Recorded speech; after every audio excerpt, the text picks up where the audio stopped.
Carlos Montouto, ¿qué hay? Buenos días. ¿Qué tal? Buenos días a todas, buenos días a todos. Una semana más, aquí al pie del cañón. Nunca mejor dicho lo del cañón. No te me habrás vuelto tú armamentista de estos. Hombre, sí, claro. Todos Real. los días saco la quiniela a ver si me tocan unos tanques y unos cañones. Pero ya sabes que no es correcto decir eso, que ahora tienes que decir No, seguridad, la seguridad. seguridad. La seguridad es importante en esta vida. ¿Tú qué prefieres, libertad o seguridad? Ah, amigo mío. Eso le preguntaban los señores feudales a los del campo. ¿Y qué pasaba? Hombre, era preguntar por preguntar, porque evidentemente todos decían, no, seguridad. Entonces, sí, pues ahora págame los impuestos. Oiga, pero si no tengo para comer, me da lo mismo, tú no querías seguridad, nosotros te brindamos seguridad para que el vecino de al lado no te robe la cosecha. Pero a cambio nos pagas tú en impuestos la protección que te estamos dando. Y ahí, querido amigo, empezó la mafia.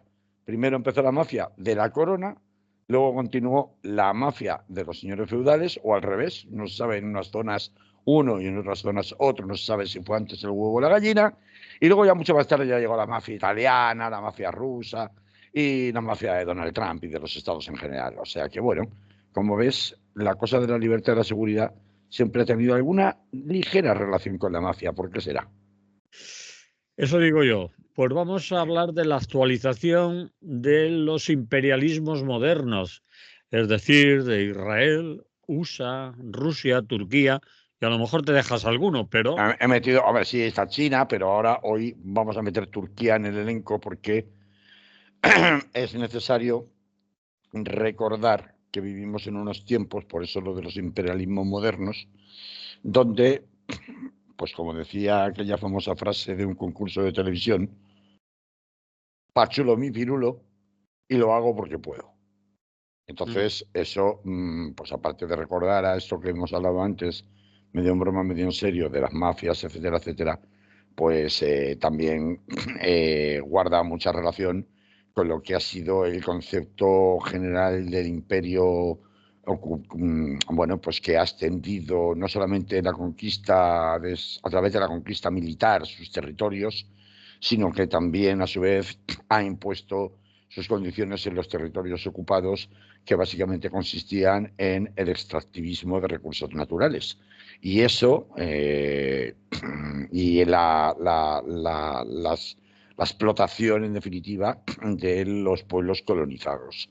Esto que tenemos un largo historial, pues eso, en la historia de la humanidad, pues esa nota común dominante, lo hago porque puedo, pachulo mi pirulo, que podemos reconocer de nuevo en muchas de las políticas internacionales que se están haciendo, porque en estos días, por eso hablo de imperialismos y le añado lo de modernos, en el sentido de, más bien debería haber dicho contemporáneos, ¿no?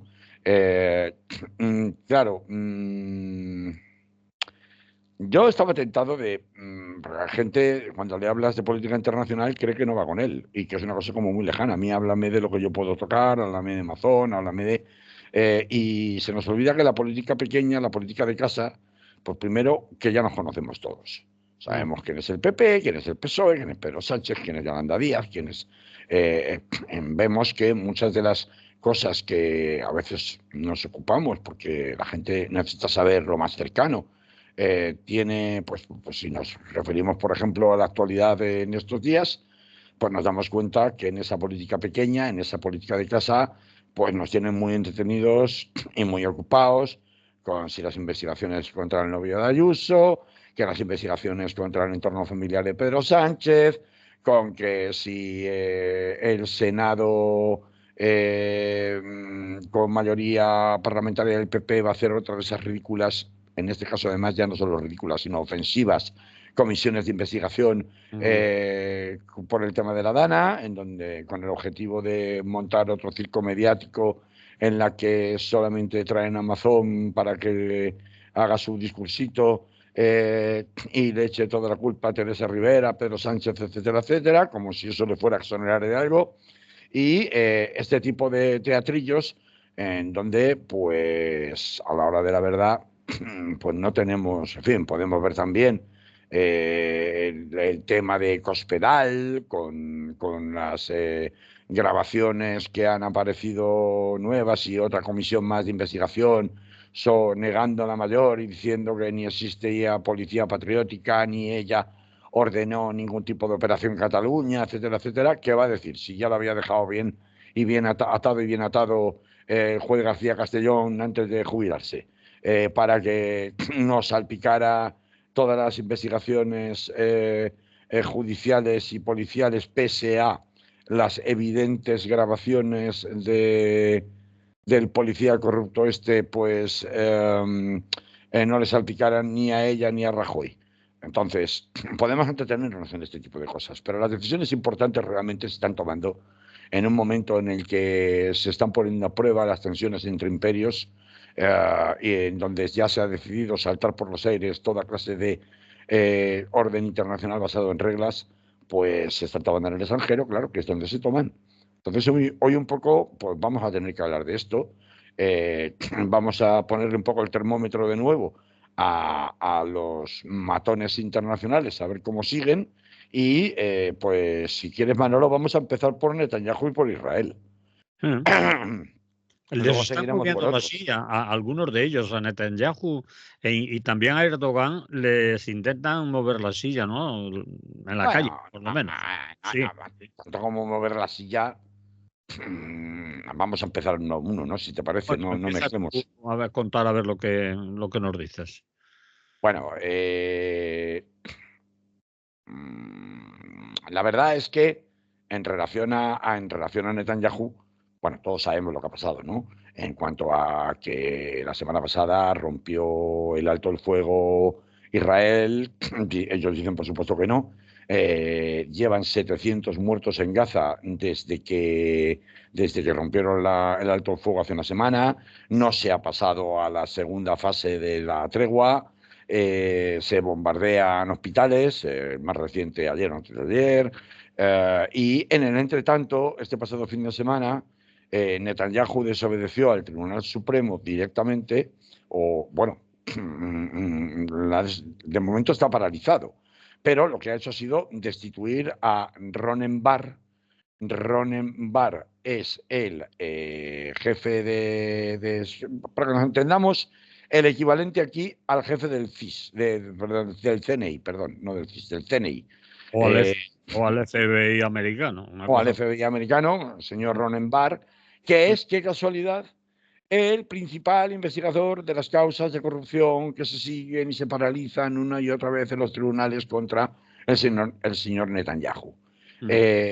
Esto puso los pies de los caballos con miles de manifestantes el pasado fin de semana en las principales ciudades israelíes, ya más allá de la cuestión de las protestas que todos conocemos relativas a aquellos familiares y cercanos a los familiares de los rehenes que siguen retenidos y que ya no saben cómo exigirle al gobierno de Netanyahu que definitivamente camine en la senda de las negociaciones para la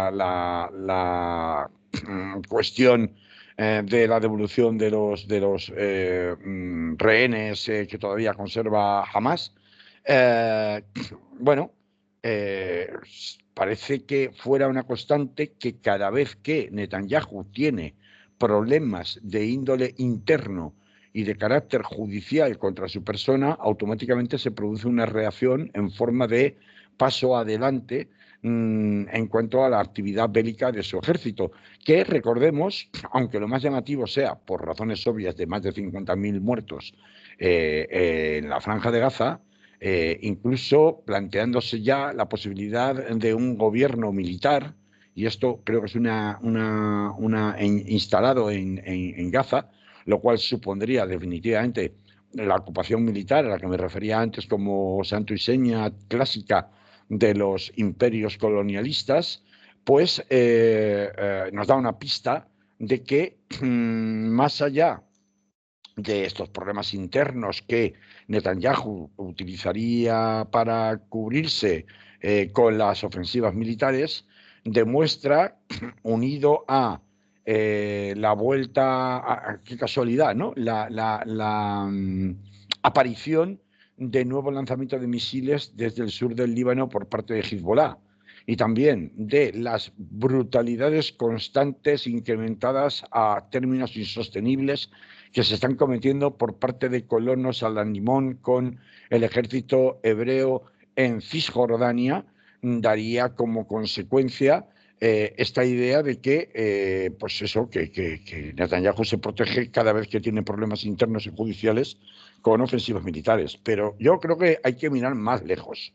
Y en ese sentido es en el que miraba antes respecto de este anuncio no desmentido, por lo menos oficialmente, porque Israel siempre juega al gato y al ratón con estas cosas, me refiero al gobierno de Israel, sobre la posibilidad del establecimiento de un gobierno militar en la Franja de Gaza.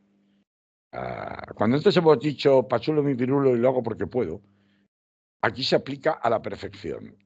No sabemos si realmente se va a llevar a cabo un gobierno militar y una ocupación permanente en Gaza. Lo que sí sabemos es que ya existen planes de financiación anunciados, por ejemplo, por el ministro de Finanzas israelí para la financiación de la deportación, ellos lo llaman exilio voluntario, de al menos 10.000 gazatíes diarios. Por lo tanto, si uno suma 2 Lo más que 2, pasa, Carlos, es que esa deportación tiene que ser aceptada por países que quieran que lleguen allí gazatíes. Es decir, que no es solo un deseo y unos planes de Netanyahu, sino que tiene que tener la colaboración de vecinos, ¿no? bueno, no hay prisa. Lo que están haciendo, por eso no confiesan abiertamente sus planes, pero que hay una línea claramente trazada por el gobierno de halcones de Netanyahu. Recordemos que los dos únicos moderados que había en ese gobierno saltaron desde hace mucho tiempo y ahora solo quedan halcones ultranacionalistas, donde solamente el discurso de la guerra y de la aniquilación del enemigo está en su vocabulario. Tanto es así que la enviada especial de y la ministra, por llamarlo de esta manera, de Asuntos Exteriores de la Unión Europea, señora Kallas, pues estaba justamente allí este fin de semana y en el día de ayer en Israel, clamando en el desierto apoyando en nombre de la Unión Europea el plan de paz de los países árabes, que sabes que se reunieron en Egipto la semana pasada y plantearon un plan que desde luego en ningún caso pasa por el abandono de los territorios históricos palestinos. Bueno, pues en esos términos la hoja de ruta es bastante evidente. ¿Por qué se han recrudecido ahora mismo los ataques militares en Gaza? Se ha roto la tregua, no se da paso a la segunda fase de la tregua, que supondría de hecho la retirada fáctica de territorios de Gaza por parte del ejército de Israel, sino todo lo contrario. Se ha profundizado la ocupación militar no solamente aérea, sino también terrestre en el norte de Gaza por parte del ejército israelí, al mismo tiempo que hace lo propio en Cisjordania. Pues porque es muy, muy evidente que, uno, existe una hoja de ruta claramente trazada con la administración de Donald Trump en el sentido de permitirles hacer toda clase de brutalidades y de menguar en todo lo posible la fuerza de resistencia militar, particularmente de Hamas, en el territorio de Gaza, en la franja de Gaza, mientras se van poniendo los mimbres, la construcción, el esqueleto de esa especie de deportación masiva que ellos llaman tan típicamente suyo, de forma eufemística, exilio voluntario y a esperas de poder empezar a materializarlo, por una parte porque las condiciones de vida sean tan absolutamente insufribles que haya una división cada vez mayor a base de presión, muerte y hambre, porque también se ha impedido por completo, desde que se rompió la tregua, la ayuda humanitaria, la entrada de ayuda humanitaria en Gaza. No, bueno, pues se genere a base de esa presión una división interna en donde muchas familias, dado lo insoportable, lo insufrible de la situación, acaben acogiéndose voluntariamente a esos supuestos planes de exilio, y por otra parte que la administración norteamericana haga su parte pues eso, obligando por la fuerza a los países limítrofes, se llame Egipto, se llame Jordania o se llame el que sea, Arabia Saudí, si es necesario, para deportar allí, ya veríamos en qué condiciones además, a los gazatís, pero que la conquista de la Franja de Gaza la tienen metida entre ceja y ceja, y cuando hablo de conquista hablo de anexión del territorio literalmente, eso, vamos, no admite ninguna duda, más allá de las dificultades internas y de lo que le sirva a Netanyahu para enmascarar sus propios procesos judiciales y su propia contestación interna dentro del Estado de Israel, empezando por el Tribunal Supremo, porque atreverse, después de los avisos que ya se le habían hecho por parte de tribunales inferiores de que no podía hacerlo, que le había hecho la oposición, el líder opositor Yair País ha dicho que si se atreve a desobedecer al Supremo, que ha congelado de momento la decisión de cesar a Ronen Bar al frente del equivalente al CNI israelí, pondría a su gobierno al margen de la ley. Bueno, pero es que estamos asistiendo a unas épocas y unos tiempos en donde hay gobiernos para chulos sus pirulos que han decidido no solamente saltarse a la comunidad internacional con un orden basado en reglas, sino que también han decidido saltarse la división de poderes. Esto lo hace Donald Trump todos los días, un día sí, un día también, con sus órdenes presidenciales en Estados Unidos, que luego iremos allí. Por lo tanto, a mí no me parece tan ilusorio que efectivamente Netanyahu bloquee definitivamente a la Oficina de Seguridad israelí con este nombramiento, con esta destitución de facto de Ronen Bar, con independencia de que legalmente se pueda llevar a cabo o no, porque como mínimo lo que va a conseguir es, bueno, pues ralentizar o dificultar el funcionamiento normal del jefe del Shin Bet, que es como se llama Shin Bet, que es el Servicio de Inteligencia y Seguridad Interior, vamos a decirlo técnicamente, que encabeza este Ronen Bar, ¿no? Y esto es Israel. Es decir, que no se va a detener la masacre en Gaza por el momento, es muy obvio. Que además los actores internacionales, por más que clamen el desierto, la Unión Europea le van a dejar hacer, eso vamos, más claro agua. Y que esta ambición anexionista no se limita solo a Gaza, sino también a buena parte de Cisjordania, eso por supuesto que también. Y espérate en el sur del Líbano lo que hacen. ¿Por qué? Porque no existen contrapesos.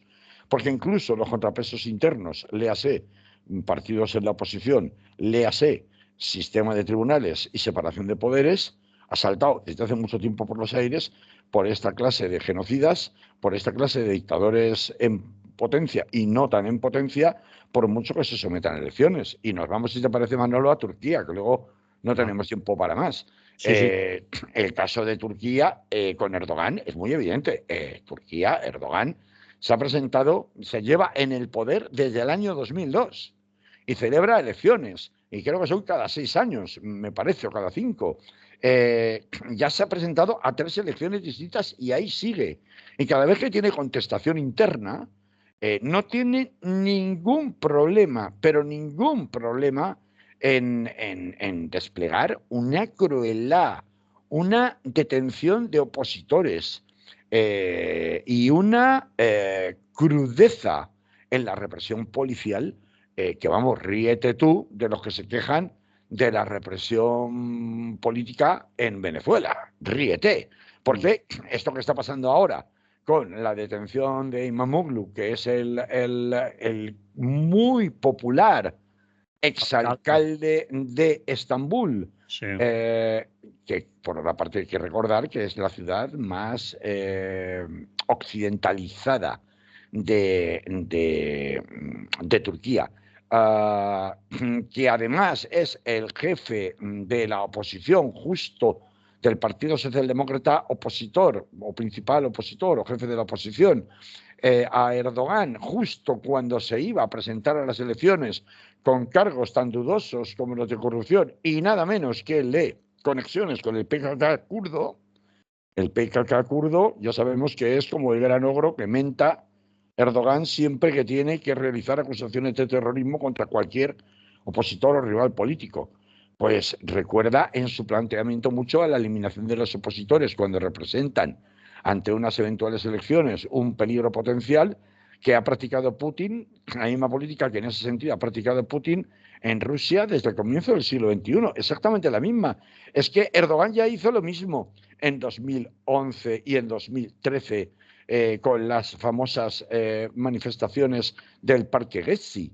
El Parque Taksim Gezi, no sé si os acordáis, pero duraron casi un mes de protestas reprimidas sangrientamente por parte del régimen de Erdogan e incluso con la utilización de agentes químicos disueltos en el agua de los chorros que empleaban las máquinas de la policía para disolver a los manifestantes, lo cual está prohibido internacionalmente y no pasó absolutamente nada.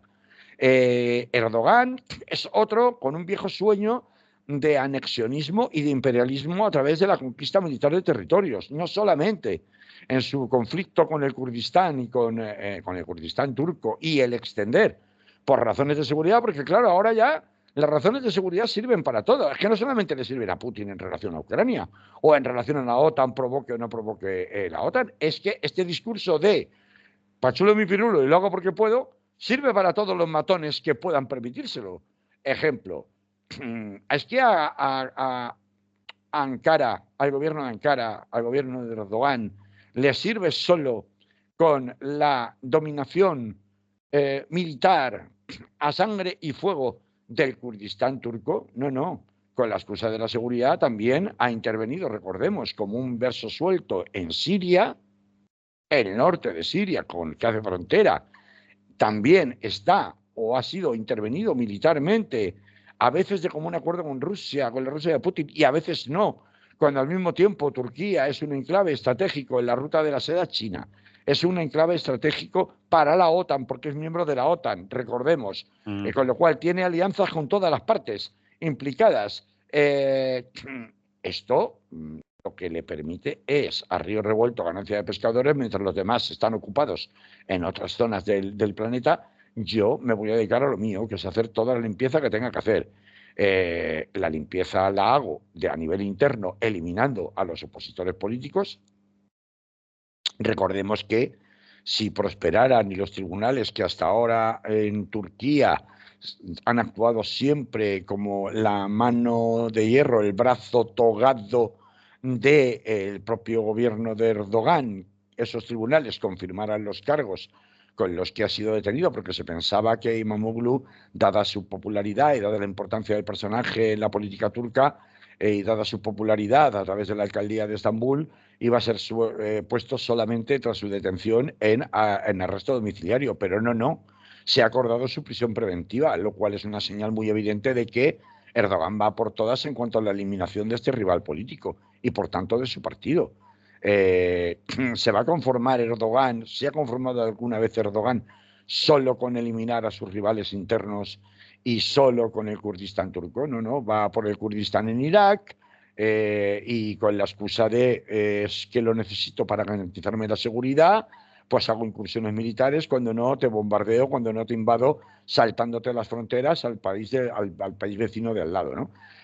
Por tanto, estos son denominadores comunes que vemos que están sucediendo en Netanyahu, vemos que está sucediendo ahora mismo con Turquía y, claro, no podemos dejar de hablar de Rusia y Ucrania, ¿verdad? Porque ahí están en Riad, pues con una cosa rara, una Sí, especie de negociación por delegación, sí, ¿no? reunidos en dos habitaciones diferentes y un correo y dile que me ha dicho el de la habitación de al lado que tal. Que sí, que si no, que si no, todo lo contrario. Sí, pues eso, sí, una reunión muy rara. Está, Claro. está Rusia, Estados Unidos y Ucrania, pero no se juntan Rusia y Ucrania en ningún momento, sino que Estados Unidos parece ser que es el que hace de... A mí esto, bueno, ahora en la segunda parte cuando hablemos de eso, pues vamos a pegarle un repaso, pero al tema de los aventureros políticos, del aventurerismo político, ¿no? Pero Tenemos que esto ir va... prisa. sí, No, lo digo, Carlos, a prisa por el porque tiempo, ya sí, sí, vamos por el tiempo. más o menos justo en este primer bloque. Vamos. bueno, pero tenemos que hacer alguna reflexión, aunque sea, sobre Claro. el momento en el que se encuentran estas negociaciones, Sí. estas mal llamadas negociaciones, porque no son tales negociaciones. Aquí cada uno va a sacar su propia tajada. Los dos pactaron subrepticiamente que no iban a, me refiero a Ucrania y a Rusia, a través de Estados Unidos, que no iba a haber agresión tecnológica. Es decir, que no se iban a atacar infraestructuras energéticas, etcétera, etcétera. Los dos se lo han saltado, los dos lo han incumplido. Ahora se había planteado la llamada iniciativa del Mar Negro, por el cual Moscú exigía garantías de que no, de que sus barcos mercantes iban a poder trasladar mercancía de toda clase por el Mar Negro sin peligro de ser bombardeados con drones por parte de Ucrania o de sus aliados. Por otra parte, la delegación rusa dice que no va a firmar ningún documento de ninguna clase tras esta ronda de supuestas negociaciones. Al mismo tiempo, en Estados Unidos se están apretando porque lo que quieren es vender alguna clase de supuesta tregua de 30 días inicial. Esto es lo que cuenta siempre el enviado especial de Donald Trump para estas negociaciones, porque lo que se pretende es vender la moto de que ya hemos llegado a un acuerdo y por tanto Ucrania ahora fírmame el acuerdo sobre minerales críticos ucranianos, que es en realidad lo que yo quiero de este paripé, aparte de venderme como el que continúo siendo el verdadero hegemón mundial, que tengo la capacidad incluso de doblegar a potencias tan importantes como Putin. Y además de todo esto, dame el Premio Nobel de la Paz porque he conseguido acabar una guerra de 3 años. Es todo mentira, todo mentira. Es decir, ni Rusia tiene ninguna intención de pactar nada que suponga una detención de las operaciones en el terreno, porque sabe que ahora mismo está ganando, y mucho. Y en todo caso, Zelensky tampoco se puede permitir abiertamente traicionar a sus propias tropas en el frente, haciendo concesiones territoriales, justamente donde más muertos han caído del frente ucraniano, y no estoy hablando de la zona rusa de Kursk, sino hablo del propio Donbass. Ni por otra parte Zelensky, es verdad, tiene capacidad, ahora mismo está movilizando reservistas con 40 y 50 años para mandar al frente, que se dice pronto, Sí. Lo cual demuestra la incapacidad absoluta de poder sostener un frente de guerra. Por lo tanto, aquí si alguien tiene algún interés en lograr algún tipo de tregua táctica, aunque sea limitada, es desde luego Zelensky. Pero claro, el coste de esa tregua es firmar el acuerdo de los minerales con Donald Trump, que por otra parte no le garantizaría nada a Zelensky, porque es bastante obvio que para Rusia, esto siempre lo repiten, es el inicio de unas largas negociaciones en donde están mucho más interesados que en parar o dejar de parar esta guerra, que no les va mal en este momento. Están muchísimo más interesados en terminar de perfilar los repartos de poder a nivel mundial con los Estados Unidos, empezando justamente por los repartos de carácter económico, porque al final, ¿de qué estaban discutiendo? Estaban discutiendo de dinero. Los americanos quieren las tierras, los minerales raros, las tierras raras en Ucrania. Además, se ofrecen incluso a gestionar ellos las centrales nucleares y eléctricas o energéticas de Ucrania, con la excusa de decir que con eso te estoy dando seguridad de que Rusia no te va a atacar. Y entonces Zelensky, las garantías de seguridad que tú me pides, pues ya las tienes cubiertas, porque Rusia no se va a atrever a atacarme a mí si soy yo el que está gestionando la central de Zaporilla, por poner un ejemplo, ¿no? Sí. Claro.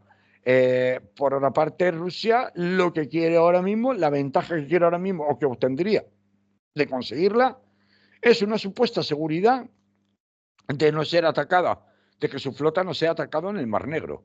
Porque ya sabemos que ahora mismo esta guerra es una guerra, sobre todo, aparte de posiciones, es decir, al estilo clásico de las guerras, con infantería, trincheras, todas estas cosas, es sobre todo una guerra tecnológica y una guerra de drones, ¿no? Por eso, de cuando en cuando, Rusia bombardea Kiev. Hace nada acaban de bombardear Kiev por primera vez en siglos o en mucho tiempo, o bombardea la retaguardia y, para avisar, mira, que puedo alcanzarte cuando quiera. Sí. Eh, Una, eh, hasta dónde puedo llegar, que está claro. Claro, puede llegar ahí y más.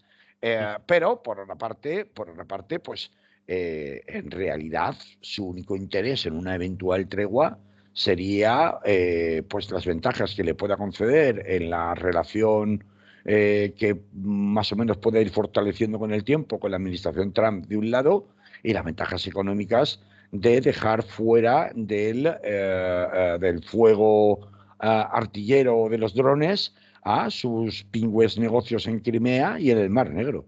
Entonces, de eso es de lo que estamos hablando realmente. Por eso las guerras estas son una vergüenza.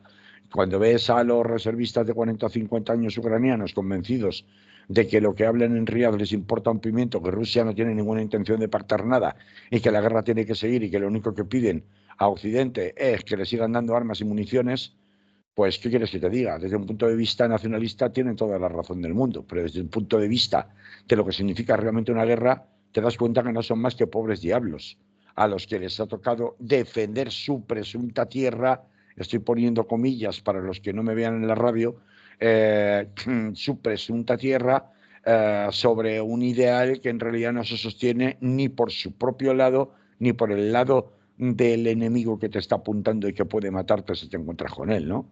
Así que esas son las realidades de las guerras, las realidades de los conflictos bélicos al servicio, como siempre a lo largo de la historia, de los imperialismos, de lo hago porque puedo y para chulo mi pirulo, que estamos observando entre todas estas potencias. Y bueno, no tenemos tiempo de hablar de China, ya lo haremos en otro momento, pero hoy sí que merecía la pena incorporar a este panorama, a este repaso, a este termómetro de actualidad, a Turquía, que se ha convertido por derecho propio en otro de los grandes ampones del momento en la zona probablemente más caliente del mundo.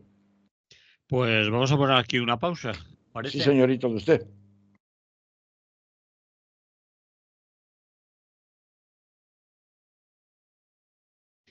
Continuamos en Radio Clara. Es lo que hay. Estamos hablando con Carlos Montouto y nos vamos con otro tema que debemos de tener por aquí en este guión magnífico que nos hace.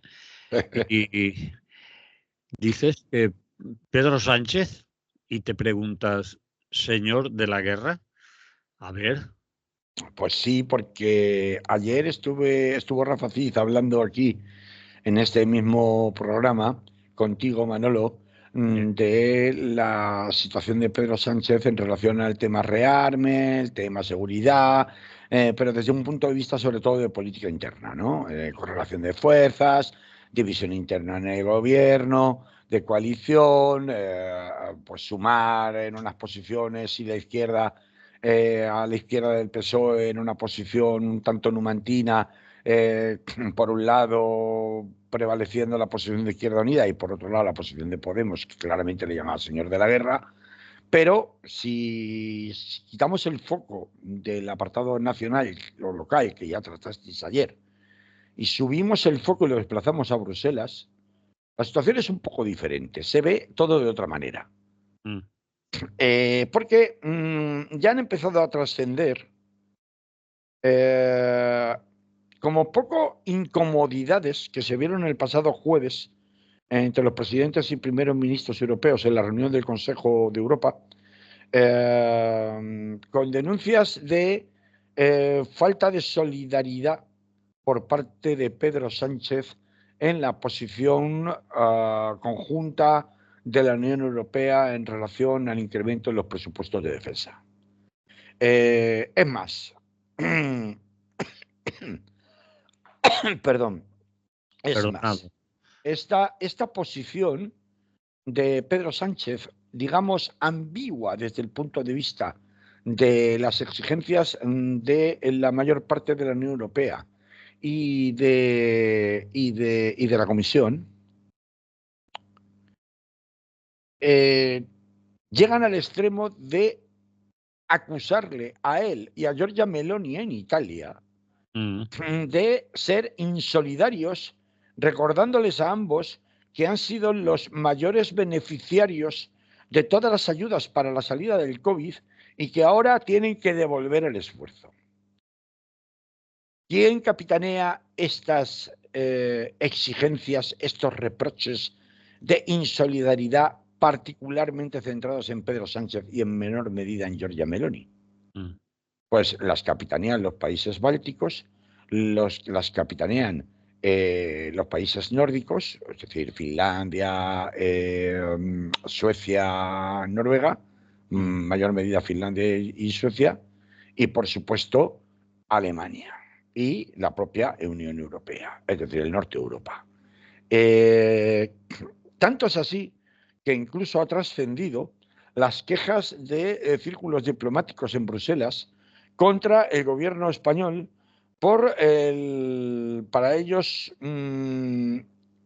torpe esfuerzo de camuflar supuestos incrementos en el porcentaje del PIB dedicados al gasto militar con gastos imputados directamente a la Guardia Civil, como si la Guardia Civil tuviera, por el hecho de depender del Ministerio de Defensa, tuviera,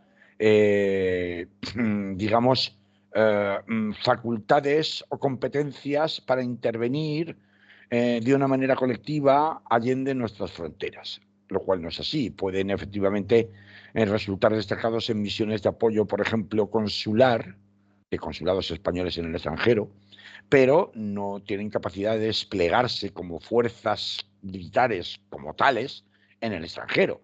No es que no tengan capacidad técnica, es que no tienen competencia para poder hacerlo. Por tanto, evidentemente, es evidente que España no está cerca del 2% del PIB siquiera, mucho menos al nivel que se exigía.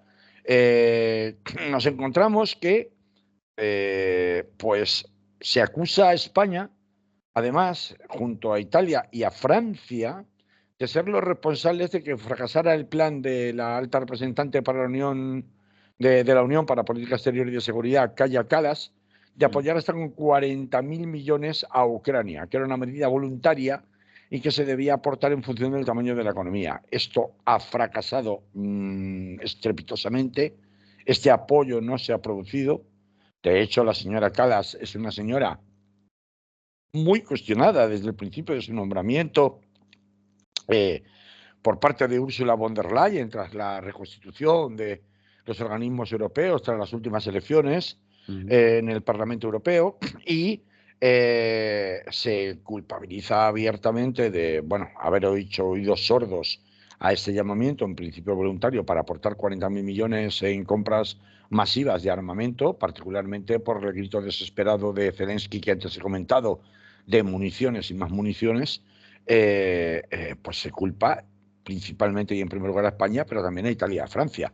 Es curioso porque el papel de Francia, vamos a recordar que si yo siempre he llamado en este programa aventurero político a Pedro Sánchez, pero no ahora, no cuando llegó a ser presidente del gobierno, sino cuando se fue con su coche a recorrer España después de que le echaran de la Secretaría General del PSOE. No es el único aventurero político que hay, claro. Yo no comparto mucho esta idea de que, dado como se ha dado la vuelta al tablero político y militar y de alianzas geoestratégicas militares en Europa y en el mundo con la llegada de Donald Trump, yo no comparto mucho la idea de es que tú antes dijiste una cosa y ahora dices otra. Bueno, partamos de la base de que todos son aventureros políticos, porque yo quiero recordar que ahora mismo el gran tridente europeo en materia de mantener a capa y espada la ayuda financiera y militar a Ucrania en la guerra está compuesto por Inglaterra, Francia y Alemania. Y quiero recordar que esto le ha venido de maravilla para resucitar a un cadáver político como era el de Emmanuel Macron, al que antes de todo esto le habían tumbado 2 veces seguidas el gobierno, y el tercer gobierno que tenía, digamos, encargado por él como presidente de la República, estaba igual de amenazado de muerte que los 2 gobiernos anteriores, que habían durado menos de 6 meses y con una digamos, agonía legislativa en Francia muy importante, o más que agonía, atrofia legislativa muy importante, porque allí son prácticamente incapaces de sacar ninguna ley grande, dada la presión que ejerce por un lado la izquierda de Mélenchon y por otro lado la ultraderecha de Le Pen, ¿no? Por tanto, Macron ha recibido en bandeja de plata esta oportunidad de convertirse en un pseudo protagonista de las negociaciones, de que si hace 6 meses que tenemos negociaciones para echarle también el lazo a las tierras raras que hay en Ucrania, que casualidad ahora todos quieren tierras raras,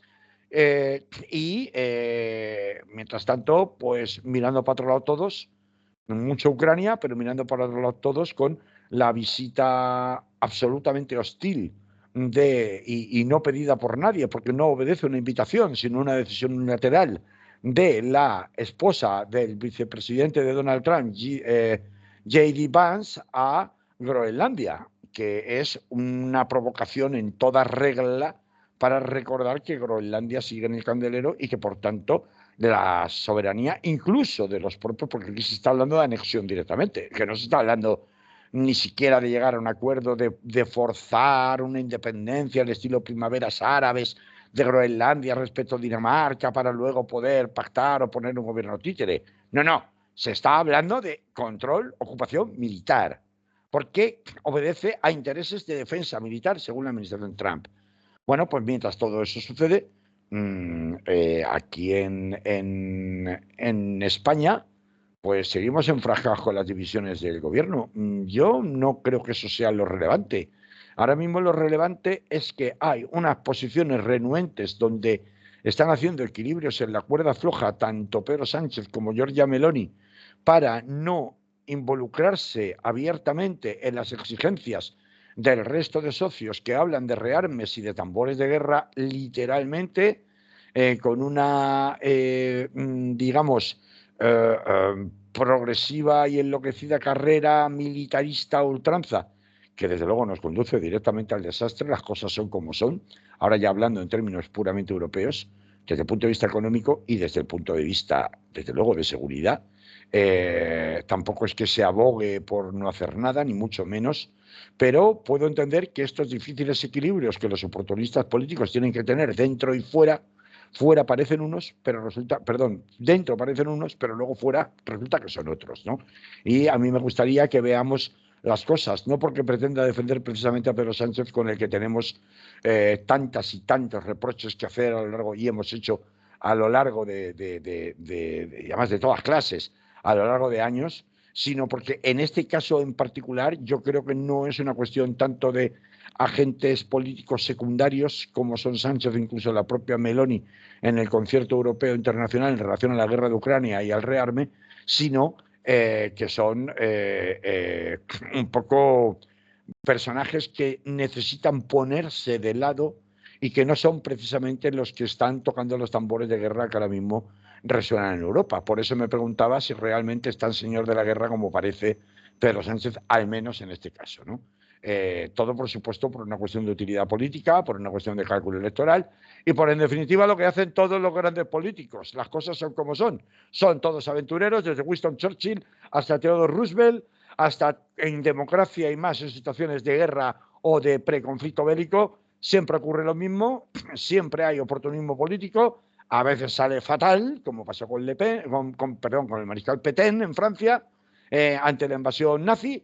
A veces, pues bueno, pues al menos asegura la supervivencia del protagonista de turno, ¿no? Es en eso en lo que está Pedro Sánchez, como está Meloni, como está Macron y como están todos en un momento de incertidumbre absoluto respecto a lo que va a pasar. Así que, bueno, bien está que por lo menos se ponga de lado y bien está que desde luego desde aquí le estemos fiscalizando, pero en el sentido de que no, digamos, asuma compromisos que no puede asumir, con independencia de que su déficit democrático en cuanto a tratar de eludir todas estas cuestiones del Parlamento sea todo lo criticable que se quiera, pero se enmascara o se enmarca, mejor dicho, dentro de esa estrategia de no tanto ningunear el Parlamento como de, aprovechándose de que las facultades últimas y la última palabra en materia de política exterior es del presidente del gobierno, la marca del presidente del gobierno, pues tratar de minimizar en lo posible el debate, tanto interno como externo, porque fuera, desde luego,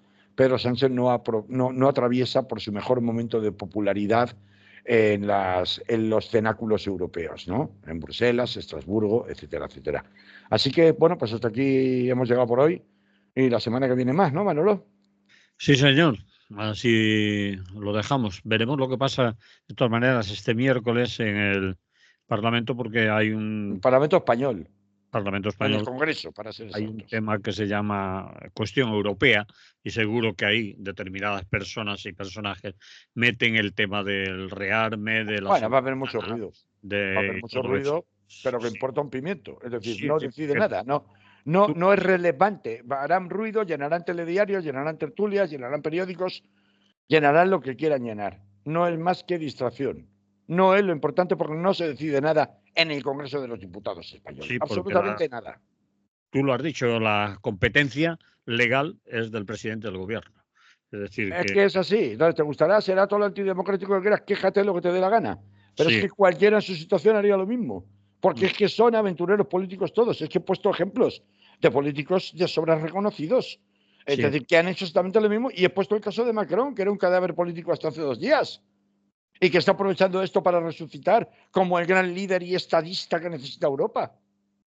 en Claro. esta política también se llama cortoplacismo, ¿no? Porque Bueno, pero es que mirando a las próximas elecciones, a la popularidad y a la posibilidad de continuar o no en el poder según lo que hagan, no tan pues así es. Al final, pues ya sabemos que la Unión Europea está súper fracturada y esto va a terminar de acabar fracturando.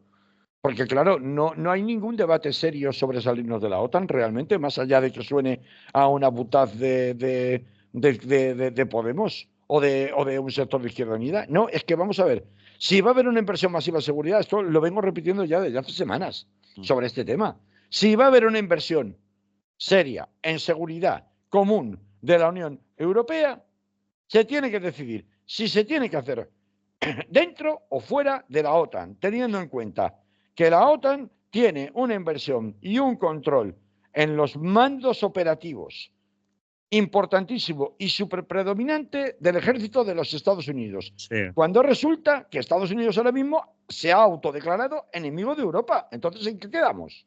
Sí, e incluso ha verbalizado Trump que veríamos si aplica o no en caso de que haya algún En el conflicto artículo 5, el claro. artículo 5. Es Entonces, decir, que ¿para qué no nos es vale? que lo ¿Para qué haya nos pensado, vale? es que lo ha dicho. Es que Pero lo ha claro, claro, claro, es que ¿para qué nos vale seguir en la OTAN en estas condiciones si supuestamente la justificación era la protección mutua, Ujú, el apoyo mutuo en caso de ataque? ¿El ujú. que nos sirve? No nos sirve de nada. Por lo tanto, mientras no haya, y esto lo he dicho muchas veces, un planteamiento serio en política de seguridad y en política exterior europea conjunto, y no lo hay ni se le espera, desde luego todos los esfuerzos que supuestamente haya que hacer, perdona, entiendo perfectamente la renuencia de dos personajes tan diferentes en el espectro político como Giorgia Meloni y Pedro Sánchez. La entiendo perfectamente. Y Mm. que se pongan de lado todo lo que puedan. Que son civilinos, que son embusteros, que dijeron una cosa y luego hacen otra. Pues claro, pero vamos a ver si ya, por de una santa vez, nos volvemos adultos, ¿no? Es Mm. decir, pero ¿a qué juegan? ¿A qué juegan los políticos? ¿A qué han jugado todos los políticos toda la vida en situaciones de crisis? Justo a esto, a lo que estamos viendo, ni que fuera nuevo el escenario. Vale. Así que no nos rasguemos tanto las vestiduras, veremos el circo y el ruido que harán aquí los politiquillos de medio pelo que tenemos en España y ya está, pero los cuartos se ventilan en Bruselas, querido, no se ventilan aquí en materia de seguridad. Así que dejaros de tonterías, que encima ahí, cuanto menos actores seamos y más pequeño papel tengamos, mejor, mejor. Muy bien, Carlos. Vale, Hasta pues. la semana que viene, ¿vale? Hablaremos la semana que viene. Un saludo y mucha salud para todas y para todos. Salud.